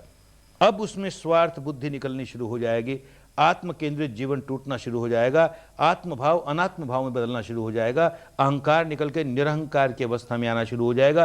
पहले इस सच्चाई को स्वीकार तो करे, अनुभव से जाने, तो खाली बुद्धि से स्वीकार करने से नहीं, अंदर देखते देखते देखते। तो यही हुआ, उस पुत्र के प्रति इतनी गहरी आसक्ति। क्या आसक्ति किस बात की? कि ये मेरे स्वप्नों को पूरा करने में सहायक होगा। कोई मां पुत्र जन्मा है और अभी से स्वप्न लेना शुरू कर दिया, मेरा पुत्र मेरा पुत्र, और जब बड़ा होगा 25 बरस का हो जाएगा तो कोई बहू ले आएगा घर में। अभी बहू जन्मी भी नहीं, कल्पना करती है एक बहू ले आएगा, और मेरा पुत्र तो बड़ा आज्ञाकारी होगा, बड़ा विनीत भाव होगा, बड़ा धर्मवान होगा। तो खोज करके जो बहू लाएगा वही बड़ी धर्मवती लेकर आएगा, बड़ी अच्छी बहू लेकर आएगा। ऐसी बहू आएगी, ऐसी बहू आएगी, कल्पना कर रही है, उसके प्रति आसक्ति, उसकी एक इमेज क्रिएट कर रही है। और 25 वर्ष में सचमुच 25 वर्ष के बाद बहू ले आया घर में, और बहू ऐसी आई जो चोटी पकड़ के झाड़ू से बात करे। अब बेचारी की सारी तस्वीर खत्म हो गई ना। अरे बहू ऐसी आए, बहू ऐसी आए, सारा स्वप्न जो बहू को लेकर के किया था वो सारा भंग हो गया। उसके रोने का क्या ठिकाना। ऐसे ही वो बहू जब छोटी है तब से सोचना शुरू किया, किसी ने बताया बड़ी हो जाओगी, पराए घर जाओगी, वहां ये मिलेगा, ये मिलेगा, ये। अरे एक माँ भी मिलेगी जो इस माँ से ज्यादा प्यार देगी, ऐसी माँ मिलेगी। ऐसी बेचारी आई, और ऐसी माँ आई कंकाली, ऐसी माँ मिली जो गालियों बिना बात ही न करे। तो बेचारी का सारा सपना टूटा ना। कौन जिम्मेदार है इन स्वप्न बनाने के? हम अपना स्वप्न बनाते हैं, इमेजेस क्रिएट करते हैं, उसके साथ आसक्ति पैदा करते हैं, वो इमेज टूटती है, हम व्याकुल होते हैं। कौन जिम्मेदार है? हम सारी की सारी, हमारी सारी आसक्ति अपने आप के प्रति, अपनी इच्छाओं के प्रति, और वो पूरी होती नहीं, हम व्याकुल होते हैं। माता पिता चाहते हैं बड़े हो जाएंगे तो ये बेटे और बहू हमारी बहुत सेवा करेंगे, और बेटे और बहू स्वप्न लेते हैं कि अरे ये बूढ़ों के खटखट में कहाँ पड़ेंगे, बड़े होकर के जरा अपना पांव जम जाए तो एक बंगला बने न्यारा। सिनेमा में यही सुनते आए, पढ़ते आए, अपना अलग बंगला लेके छोड़ो इन बूढ़ों को, बड़े आराम से रहेंगे। वो अपना स्वप्न ले रहे हैं, हम ऐसे रहेंगे, ये अपना स्वप्न ले रहे हैं। तो दोनों का स्वप्न तो पूरा होगा नहीं ना, रोएगा ही ना, आपस में स्वप्न टूटेगा। तो जब तक दो भाई हैं और एक ही स्वप्न दोनों के हैं, एक ही दिशा में दोनों के स्वप्न चल रहे हैं, बड़ा प्यार है। जब दोनों के दो तरह की दिशा में चलने लगे, इसका स्वप्न इस प्रकार का, ये पूरा होगा तो इसका खंडित होगा, इसका इस प्रकार का, ये पूरा होगा तो इसका खंडित होगा, भाइयों का सारा प्रेम खत्म, एक दूसरे के दुश्मन हो गए। तो भाई क्यों हो गए? कि प्यार भाई से नहीं है, प्यार पुत्र से नहीं है, पुत्र वधू से नहीं है, पिता से नहीं है, माँ से नहीं है, प्यार अपने आप से है, और प्यार अपनी कामनाओं से है, अपने स्वप्नों से है। ये बात विपश्ची साधक शीघ्र देखने लगता है, उसके कल्याण का रास्ता खुल जाता है, क्योंकि वो अपने दुख का कारण समझने लगा।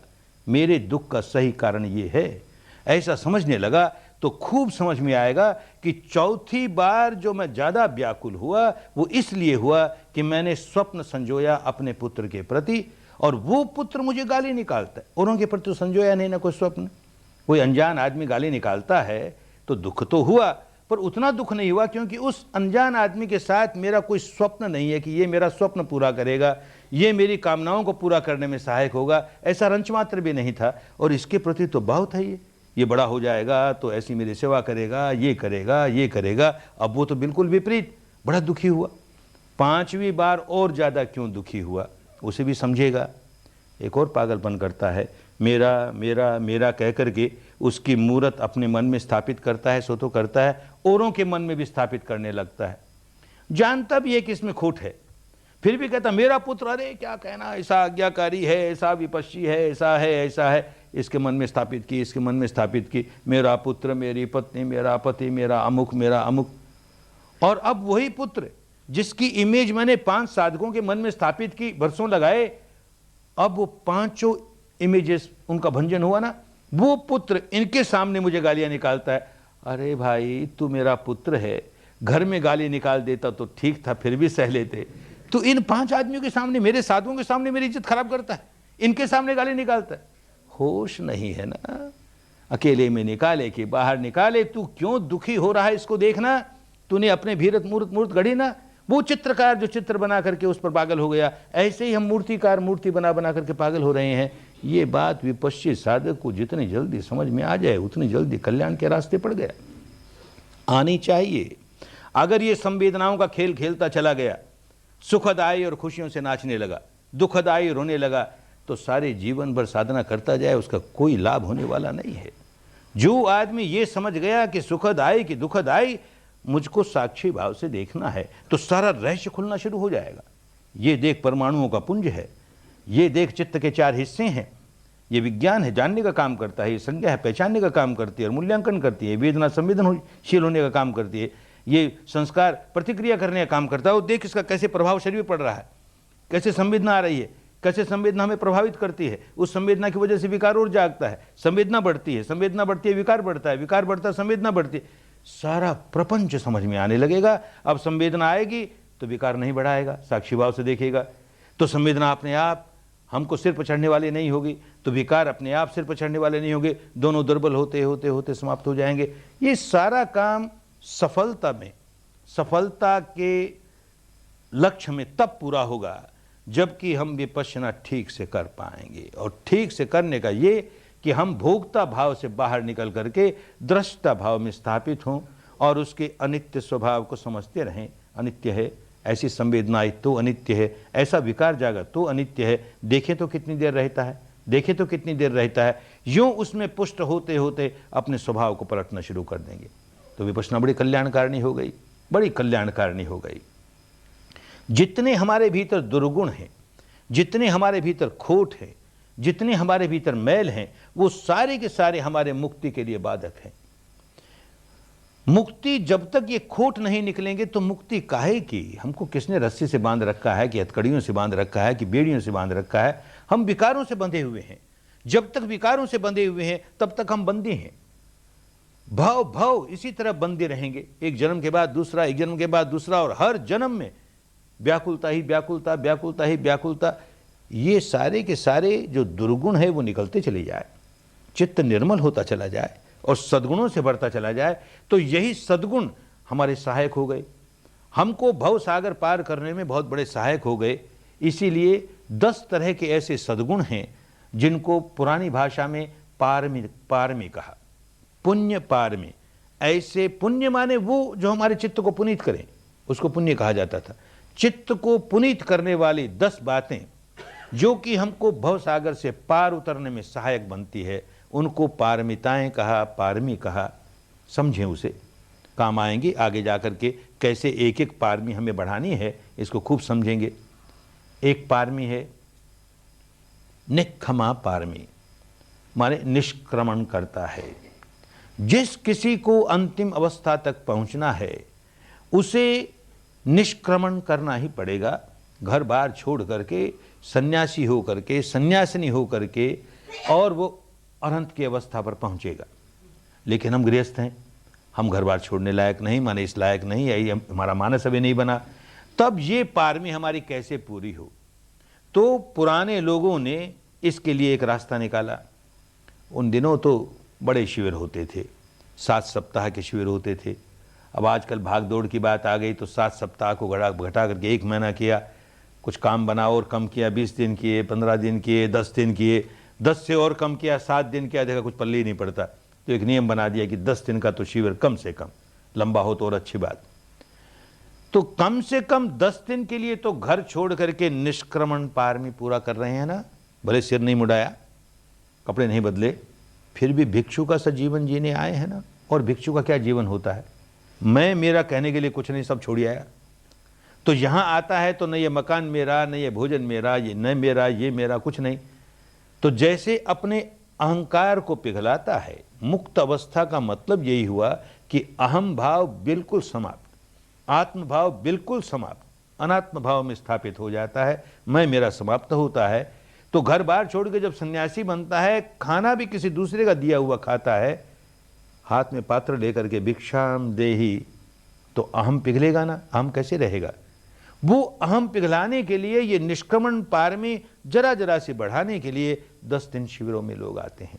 यहां मुझे भिक्षु की तरह रहना है। यही कारण है कि जब आदमी ये समझता है कि मैं दूसरों के दिए हुए दान पर जी रहा हूं, भिक्षु दूसरों के दिए हुए दान पर जीता है, उसका अपना कुछ नहीं।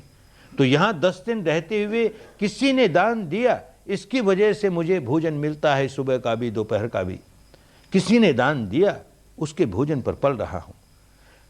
अगर यहां रहने के, खाने के, पीने के, अरे ये धर्म सिखाने के चार्जेस तो कोई क्या देगा और कोई क्या लेगा, उसे न भी ले, फिर भी रहने का तो लगता है इतना पैसा देना ही पड़ेगा भाई, खाने का तो लगता है इतना देना ही पड़ेगा, बिजली का, पानी का, इसका उसका लगता है, तुमको 10 दिन के लिए इतना पैसा तो देना ही पड़ेगा।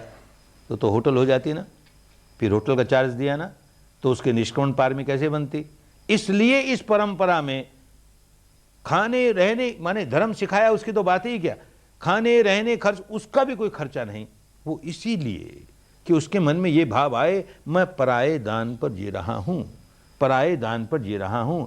अगर पैसा दिया तो अहंकार जागेगा ही कि भाई 10 दिन है, आप लोगों ने इतना पैसा लिया है, कैसा खाना देते हो, देखो नमक कितना कम है, वो मसाला कितना कम है, ऐसा क्यों बनाया, वैसा क्यों नहीं दिया। अरे भाई अब तो भिक्षा पात्र में जो पड़ गया सो पड़ गया, हम तो भिक्षु हैं, हम तो भिक्षुणी हैं, जो मिला है वही खाना है, स्वाद के लिए नहीं खा रहे हैं, हमें तो ये 10 दिन जीवित रहना है, शरीर को आहार चाहिए इसलिए ले रहे हैं। तो ये भिक्षु का भाव मन में आया, भिक्षुणी का भाव मन में आया, तो बात बन गई ना। निष्क्रमण पार में बिना घर, एक सन्यासी का भेष किए बिना ही, सन्यासिनी का भेष किए बिना ही 10 दिनों तक भिक्षु भिक्षुणी का जीवन जी करके निष्क्रमण पारमी के घड़े में कुछ बूंदे तो डाली। ये 10 घड़े हैं पारमियों के, और आदमी उसमें एक एक बूंद डाल के उनको पूरा करता है। पूरा हुआ 10 के 10 तो मुक्त हो जाएगा। तो निष्क्रमण पारमी पूरा होने में सहायता मिली यहां आकर के। दूसरी पारमी शील की पारमी, शील पालन घर में भी कर सकता है, लेकिन कठिनाई होती है ना, परिस्थितियां ऐसी है, किसी न किसी बात को लेकर कोई ना कोई शील भंग हो जाएगा। और यहां तो सारा वातावरण ऐसा तपोभूमि का, और तपोभूमि का वातावरण सो तो कार्यक्रम ऐसा, सुबह 4 साढ़े 4 बजे से रात को 9 साढ़े 9 बजे तक कहां चोरी करने जाएगा, कहां हत्या करने जाएगा, कहां व्यभिचार करने जाएगा, कहां नशा पता करने जाएगा।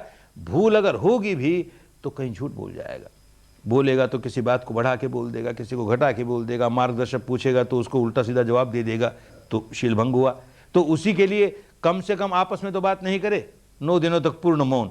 अरे तो 9 दिनों का तो हमारा बड़ा अच्छा शील हुआ ना, निष्कलंक शील हुआ, हमने कोई गलती नहीं की 9 दिनों तक, पारमी बढ़ी ना।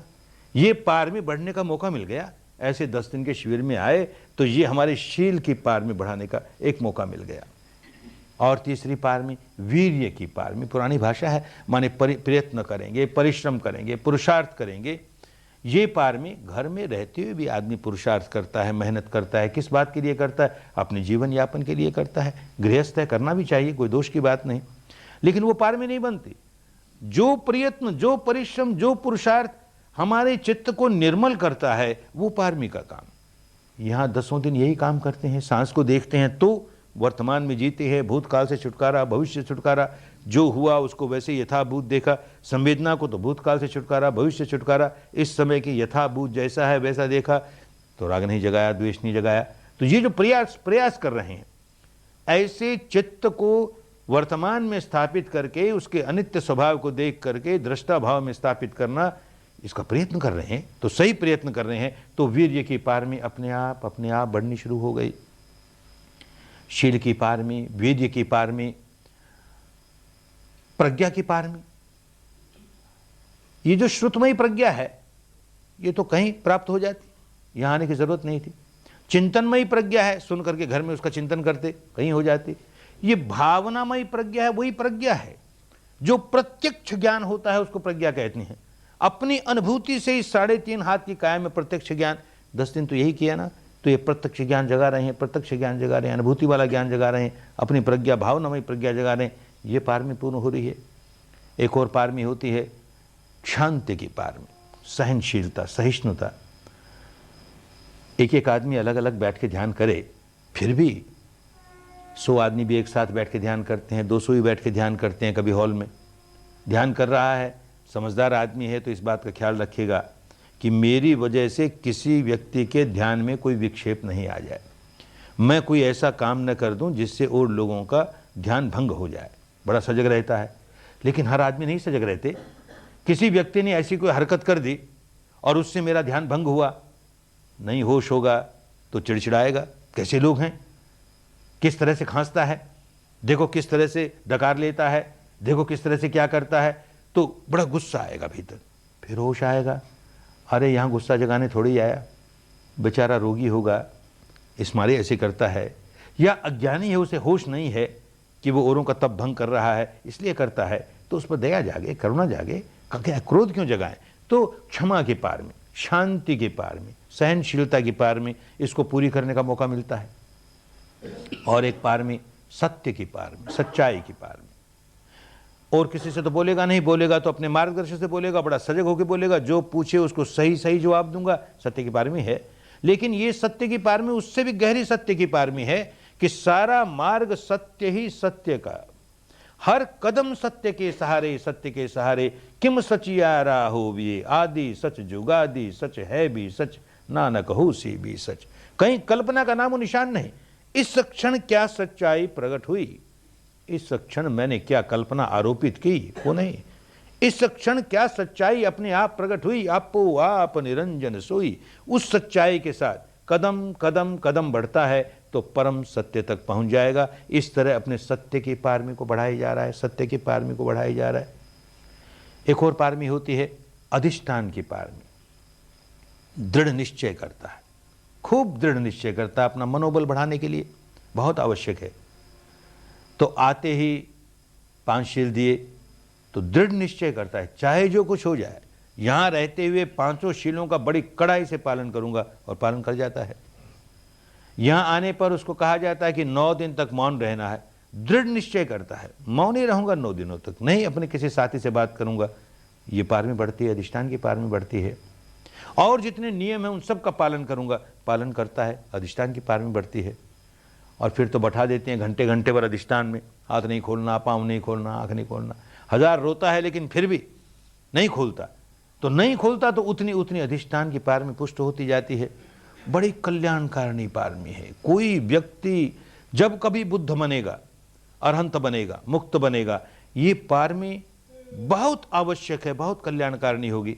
जैसे ये व्यक्ति सिद्धार्थ गौतम, जब ये बुद्ध बना, जिस रात को बुद्धत्व प्राप्त हुआ उसे, तो पेड़ के नीचे बैठा है और पालथे मार के बैठ के उसने दृढ़ संकल्प किया, अधिष्ठान लिया कि मैं अपना हाथ नहीं खोलूं, पांव नहीं खोलूं, आंख नहीं खोलूं, शरीर को बिल्कुल नहीं हिलाऊं। ये दृढ़ निश्चय है, घंटे भर का नहीं, 2 घंटे का नहीं, जब तक मुझे बुद्धत्व ना प्राप्त हो जाए। और न जाने कितना समय लगेगा। तो जब तक बुद्धत्व नहीं प्राप्त हुआ तब तक उस अधिष्ठान को लेकर बैठा रहा। और ये पकी हुई पारमी नहीं हो और आदमी निर्णय करे कि मैं भी बैठता हूं ऐसे, जब तक बुद्ध न बन जाऊं तब तक पांव नहीं खोलूंगा, हाथ नहीं खोलूंगा, आंख नहीं खोलूंगा। और 10 मिनट में पीड़ा जागी, हाय रे, अरे छोड़ो छोड़ो, फिर बैठेंगे, अभी नहीं, समय ठीक नहीं है, यही करता रह जाएगा ना। ये पार में जितनी जितनी पुष्ट कर लोगे, देखोगे बहुत काम आई, बहुत काम आई, और काम आएगी, निश्चित रूप से काम आएगी। अगली पार में उपेक्षा पार में, उपेक्षा माने समता का भाव। तो इससे ज्यादा समता का भाव और कहां सीखेंगे। ये ऊपरी ऊपरी बुद्धि के स्तर पर समता का भाव तो चिंतन करके आदमी करता ही है, उससे क्या मिलेगा। अनुभूति के स्तर पर समता का भाव सीख रहे हैं। सुखद संवेदना आती है, अनित्य है भाई, हम नहीं प्रतिक्रिया करते, समता का भाव आया। दुखद संवेदना आती है, हम नहीं प्रतिक्रिया करते, समता का भाव आया। जो कुछ अनुभव हो रहा है उसके प्रति हम प्रतिक्रिया नहीं कर रहे, समता का भाव आया। ये उपेक्षा की पार में पुष्ट हुए जाए, पुष्ट हुए जाए, बहुत कल्याणकारिणी। यही तो निर्मल करती है चित्त को। एक और पार में मैत्री की पार में कल सीखेंगे। माने मन में मंगल भाव जागे, औरों के प्रति तेरा मंगल हो, तेरा कल्याण हो, तेरा भला हो। किसी के प्रति द्वेष नहीं जगाएं, द्वेष की जगह मैत्री जगाएं, करुणा जगाएं। वो मैत्री की पार भी यहाँ बिना आए भी आदमी कर सकता है। अपने घर में रोज चिंतन करे, सबका मंगल हो, सबका कल्याण हो। अरे अपने पड़ोसी के साथ भी मैत्री भाव रखना चाहिए, तो ए पड़ोसी तेरा भला हो, तेरा मंगल हो, यूं करता जाएगा। लेकिन मन के भीतर अंदर के हिस्से में तो उस पड़ोसी से झगड़ा है ना, तो अंदर ही अंदर कहेगा तू जहन्नुम में जा, तेरा बुरा हो जाए, ऊपर से कहेगा तेरा मंगल हो, तेरा कल्याण हो, तेरा मंगल हो। अरे जो भीतर वाला मन है ज्यादा बलवान है, और वही बनाता है संस्कार। वो संस्कार तो तुम्हारे मैत्री का नामो निशान नहीं, और ये ऊपर ऊपर के लेप लगाते हो मैत्री के, बात नहीं बनती। यहां 10 दिन किस लिए आते हैं कि चित्त को निर्मल करते करते 9 दिन तक चित्त को निर्मल करने का काम किया। 10वें दिन जितना भी चित्त निर्मल हुआ, अब मैत्री करना सीखेंगे। मंगल मैत्री, तेरा मंगल हो, तेरा भला हो, और संवेदनाओं के आधार पर करेंगे। तो अंतर मन से कर रहे हैं। बिना संवेदना को जाने हुए हम अपने चित्त को सुधारने का काम जब जब करेंगे, तब तब केवल बुद्धि सुधरेगी, कॉन्शियस माइंड सुधरेगा, हमारा अंतर्मन नहीं सुधर सकता। और जब भी इस संवेदना के साथ अपने मन को सुधारने का काम करेंगे, तो अंतर्मन सुधरना शुरू हो गया। क्योंकि हमारा अंतर्मन इन संवेदनाओं के साथ जुड़ा रहता है, प्रतिक्षण जुड़ा रहता है। जब तक प्राण है तब तक जुड़ा ही रहेगा। तो इसके साथ करना कल सीखोगे। ये 9 दिन तक चित्त को निर्मल करने का काम, 9 दिन तक शरीर पर होने वाली संवेदनाओं को जान लेने का काम नहीं करते, तो मैत्री ठीक से नहीं कर पाते। तो कल ये मैत्री सीख करके इस पारमी को भी पुष्ट करने में अपना बल लगाएंगे। और एक पारमी दान की पारमी, बड़े महत्व की पारमी है। गृहस्थ के लिए बहुत आवश्यक है। गृहस्थ है तो किसी के सामने हाथ नहीं पसारे, वो उसको मेहनत करके, परिश्रम करके, ईमानदारी के साथ धन कमाना ही चाहिए। अपने भरण पोषण के लिए, अपने परिवार के भरण पोषण के लिए, जो लोग आश्रित हैं उन सब के भरण पोषण के लिए उसे कमाना ही चाहिए। भिक्षु को कमाने की जरूरत नहीं, उसको धन संग्रह करने की जरूरत नहीं, लेकिन गृहस्थ को कमाना ही चाहिए। लेकिन बड़ी कठिनाई हो गई। जहां कमाना शुरू किया, जहां घर में धन आना शुरू किया, वहीं अहंकार बढ़ेगा। मैं कमा रहा हूं, मैं इतना होशियार, मैं इतना चतुर, मेरी वजह से कमाई होती है, बाकी लोग सब निठल्ले हैं, बाकी लोग सब मूर्ख हैं। ये अहंकार जागता है। अहंकार जागता है तो मुक्ति की दूसरी दिशा में जाने लगा। मुक्ति कहां से आएगी? मुक्ति तो अहंकार शून्य अवस्था को कहते हैं। आत्मभाव बिल्कुल समाप्त हो जाए, अनात्म भाव में स्थापित हो जाए, उसको मुक्त अवस्था कहते हैं। और यहां तो अहंकार जगाया जा रहा है। ये बेचारा कैसे मुक्त होगा? तो देश के समझदार लोगों ने एक रास्ता निकाला कि गृहस्थ को अपना अहंकार पिघलाने के लिए जो कमाए उसका एक हिस्सा औरों को बांटे ही, तो चिंतन बदल जाए। ये जो मैं मेहनत कर रहा हूं, परिश्रम कर रहा हूं धन कमाने के लिए, वो केवल मेरे लिए नहीं कमा रहा। मेरे लिए तो ठीक, मुझको अपना भरण पोषण करना है, अपने परिवार का करना है, लेकिन केवल मेरे लिए नहीं। आखिर ये जो पैसा आता है समाज से आता है, बदले में मैं समाज को क्या देता हूं, ये भाव जागना शुरू हो तो अहंकार पिघले। जागे तो भी कम जागे, अहंकार कम होता जाए, देता है, बांटता है। पुरानी भाषा में दान भी नहीं कहा, उसे समविभाग कहा, विभाग करता है और लोगों के साथ। तो जो कुछ मैं कमाता हूं उससे से अधिक लोगों का अधिक से अधिक कल्याण कैसे हो जाए। यहां 10 दिन आएगा तो अब समझने लगेगा कि अधिक से अधिक लोगों का अधिक से अधिक कल्याण कैसे हो जाता है। किसी भूखे को रोटी देते हैं तो कल्याण हो उसका, एक दिन की भूख मिट गई उसकी, कल फिर भूखा हो गया, फिर उसको रोटी की जरूरत पड़ गई। प्यासे को पानी दिया, कुछ घंटों के बाद फिर पानी चाहिए, प्यास उसके हमेशा के लिए नहीं बुझी। नंगे को कपड़ा दिया, कुछ महीने के बाद फिर नंगा हो गया, कपड़े फिर चाहिए। रोगी को औषधि दी, वो रोग निकल गया, कोई और रोग आ गया। ये सारे अच्छे हैं, नहीं करना ऐसा नहीं कहा जाता धर्म में कि ये सब काम मत करो। लेकिन विपश्यना करते करते ये होश आने लगेगा कि सब दानं धम्म दानं जिनाति। जितना दान किसी को दिया जाए वो सारे दान अच्छे हैं, पर इन सारे दानों में धर्म का दान सबसे ऊंचा दान। एक व्यक्ति को भी शुद्ध धर्म मिल गया, शुद्ध धर्म का रास्ता मिल गया, अरे सारे दुखों से मुक्त होने का रास्ता मिल गया ना बेचारे को। ये छोटे मोटे दुख दूर हुए फिर आए, दुख दूर हुए फिर आए, ये तो सारे दुखों से दूर हो जाएगा, भव चक्र से दुख से छुटकारा पा लेगा। इतना बड़ा दान, इसमें मैं कैसे सहायक हो जाऊं? तो 10 दिनों तक अपने यहां रहने का दान नहीं दे रहा। जो व्यक्ति ये सोच के दान देता है, शिविर में आकर के 10 दिन रहा तो इनका खाने का कितना लगा होगा? अरे 100 लगे होंगे। ये पानी वानी का क्या लगा होगा? इतने लगे होंगे। अच्छा क्या है, आज का महंगाई है तो 200 लगे होंगे, 250 लगे होंगे, और क्या, दो ना 250, छुड़ाओ पिंड अपना। अरे क्या दान दिया रे तूने, होटल का बिल चुकाया ना फिर? नहीं, मैं तो रहा भिक्षु की तरह किसी और के दान पर। अब मेरे मन में यह चेतना जागे कि भाई इसी तरह अन्य लोगों को भी मिले ना, तो मेरे पास जो धन है वो औरों के लिए, आगे भविष्य में जो साधक आने वाले हैं वो किस तरह से इसका लाभ उठा ले, इस मारे दान देता है। शुद्ध चित्त से लोगों का कल्याण कैसे हो, लोगों का कल्याण कैसे हो, मैं उसमें कैसे सहायक हो जाऊं। अरे मेरे पास कम धन है तो कम दूं, कोई हर्जा नहीं, लेकिन चेतना ये है, अच्छा मैं सेवा ही करूं, 10 दिन तक लोग मेरी सेवा करते रहे, मैं श्रम का दान देता हूं, ये दान पारमी बनती है, नहीं तो पारमी नहीं। ये 10 पारमियों को याद रखेंगे, और जब कभी भविष्य में 10 दिन के शिविर में आएंगे, खूब याद रख करके, एक एक पारमी को पुष्ट करने के लिए आया हूं। ये 10 घड़े हैं, भले एक एक बूंद, दो दो बूंद सब घड़े में डालनी है, और सारे घड़े जब पूर्ण हो जाएंगे तो मुक्त हो जाऊंगा। ये समझदारी के साथ काम करना है। बड़ा कल्याणकारी है धर्म।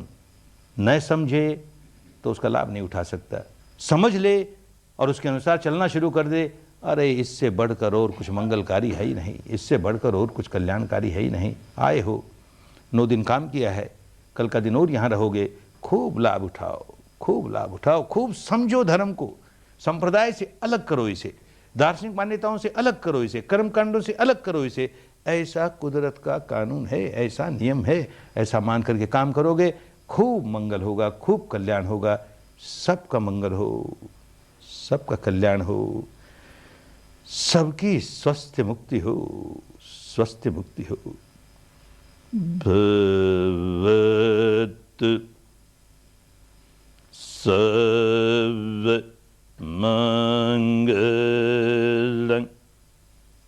भवतु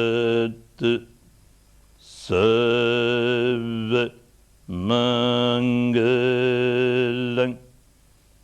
भवतु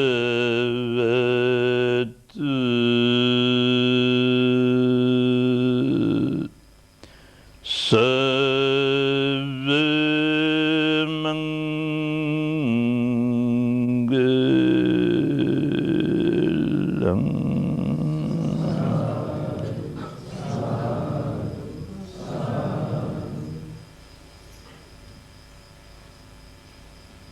फला हो, फला हो, फला हो।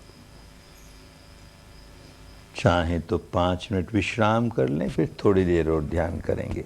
5 मिनट विश्राम कर लें।